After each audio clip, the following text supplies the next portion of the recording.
The morning sun glinted off the tranquil surface of my private lake as I sipped my coffee on the back porch of my Florida retirement home.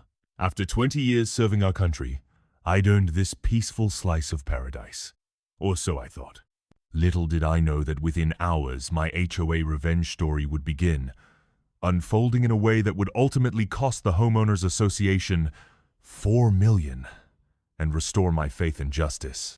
"Morning, Jim," my brother Mike called out as he unloaded his fishing gear from his truck. "Ready to catch some bass?" "Always ready, brother," I replied, feeling a sense of contentment I'd rarely experienced during my deployments. As a retired military veteran, I cherished these simple moments with family. Mike had driven up from Georgia for the weekend, and fishing in my lake had become our cherished ritual. The property deed was crystal clear the lake was mine, maintained with my hard-earned military pension. What happened next would ignite a property dispute that would forever change how I viewed Homeowners Association drama. We just cast our lines when a golf cart came speeding down my private driveway. Margaret Peterson, the HOA board president and neighborhood Karen extraordinaire, stepped out, hands on hips. "You can't fish here," she declared, her voice dripping with entitlement. "Community rules prohibit fishing in common areas." I stood up, maintaining the calm demeanor that had served me well in the service. "Margaret, with all due respect, this isn't a common area." "This lake is on my private property, as clearly stated in my deed," she sniffed disdainfully. "All water features in this community are considered common property. I'm giving you a warning. Pack up and leave, or I'll have to escalate this." Mike reeled in his line, frustration evident on his face. "Lady, we're on private property. My brother owns this land and this lake. We're not breaking any rules." Margaret's face flushed crimson. "I'm calling security, and if you don't comply, I won't hesitate to call 911. I couldn't believe what I was hearing. This was exactly the kind of Homeowners Association drama that had made me hesitant to move into a planned community in the first place. But the location was perfect for my retirement, and I'd naively believed the HOA wouldn't overstep its bounds. "Margaret, please check the community bylaws and my property deed before you do something rash," I said, trying one last time for reason. She ignored me, already dialing her phone. Within minutes, 2 security guards arrived, followed by a sheriff's deputy Margaret had apparently summoned by claiming we were trespassing and refusing to leave. The deputy approached us professionally. "I've received a call about a dispute. What seems to be the issue?" I explained the situation, showing him my property deed that clearly indicated the lake was within my property boundaries, not a common area. Margaret, however, insisted that the HOA had jurisdiction over all water features in the community. The deputy examined my documents. "Sir, your paperwork seems in order. This appears to be a civil matter between you and the HOA, not a criminal issue. I suggest you contact a lawyer to resolve this property dispute." As he left, Margaret shot me a look of pure venom. "This isn't over. The HOA board will be discussing this at our next meeting. And I promise you, there will be consequences." What would you do if your HOA tried to fine you for living your life on your own property? Have you ever dealt with an HOA, Karen, who seemed to make up rules as they went along? Over the next 2 weeks, I received 3 violation notices from the HOA, each with increasingly hefty fines.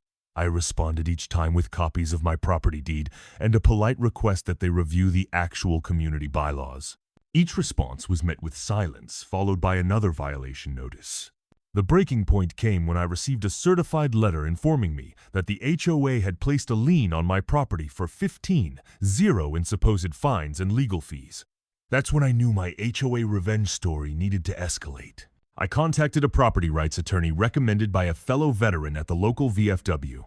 After reviewing my case, attorney Sarah Williams leaned back in her chair with a knowing smile. "Jim, this isn't just about your fishing rights. This is about a pattern of overreach by this HOA that goes back years. They've been bullying homeowners, imposing illegal fines, and ignoring property rights." She explained that many homeowners in the community had similar stories but had been too intimidated to fight back. With my military background and clear documentation, I might be the one to finally hold them accountable. "How do we proceed?" I asked, ready for the fight. "First, we request a formal hearing with the HOA board.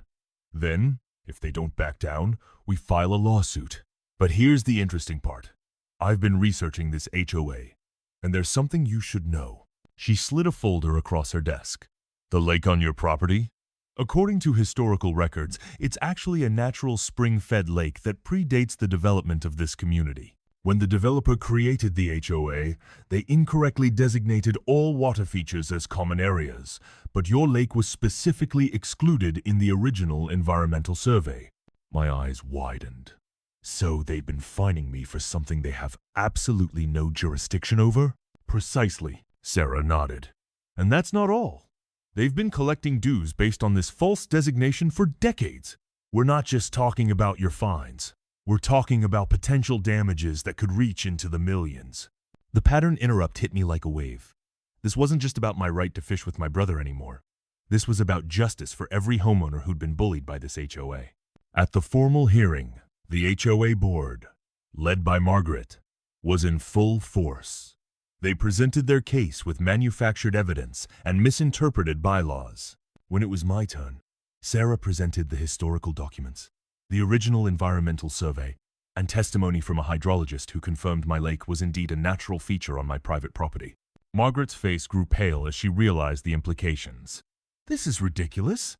The HOA has governed this community for 30 years. We know what's best. Margaret, I said, my voice steady. Serving in the military taught me that authority without accountability is dangerous. You've been overstepping your legal bounds for years, and it's time to face the consequences. The board voted to uphold their fines, setting the stage for our lawsuit. What they didn't realize was that this was exactly what we needed to move forward with a class action lawsuit on behalf of all affected homeowners. The legal battle that followed was intense. The HOA hired an expensive law firm and tried every tactic to delay the proceedings. But Sarah was relentless, and the evidence was overwhelmingly in our favor. The turning point came when we discovered that the HOA had been using community funds for personal expenses, including lavish board retreats and questionable consulting fees paid to board members' relatives. This financial misconduct, combined with their pattern of property rights violations, made our case even stronger. 16 months after that fateful fishing trip, we stood before a judge. The HOA, now represented by their third law firm, looked increasingly desperate. The judge didn't even need to hear closing arguments. The evidence presented shows a clear pattern of overreach, financial misconduct, and willful ignorance of property rights by the HOA board, the judge stated. The plaintiff is not only entitled to have all fines and liens removed, but is also awarded damages in the amount of $2 million. Additionally, the court certifies the class action lawsuit on behalf of all affected homeowners, with estimated total damages of $4 million. The gasps from the HOA board were audible. Margaret looked like she might faint. The Homeowners Association drama had finally reached its conclusion. As we left the courtroom, Sarah turned to me. This isn't just about HOA revenge stories, Jim. This is about property rights victory for every homeowner who's ever been bullied by an overzealous HOA board. The community was transformed after the ruling. New board members were elected, transparent policies were implemented, and homeowners finally had a voice in how their community was run. My brother and I celebrated with a peaceful fishing trip on my lake. No interruptions, no threats, just the quiet satisfaction of justice served. If you're dealing with HOA issues, remember that knowledge is power. Understanding your property rights and HOA legal rights can make all the difference when facing neighborhood disputes. Sometimes, beating HOA fines requires standing your ground and seeking professional help. What would you have done differently in this situation? Have you ever had to fight for your rights against an organization that seemed to have all the power? This HOA revenge story taught me that even in retirement, the values I learned in the military: integrity, perseverance, and standing up for what's right still guide my life. The $4 million judgment wasn't just about money. It was about restoring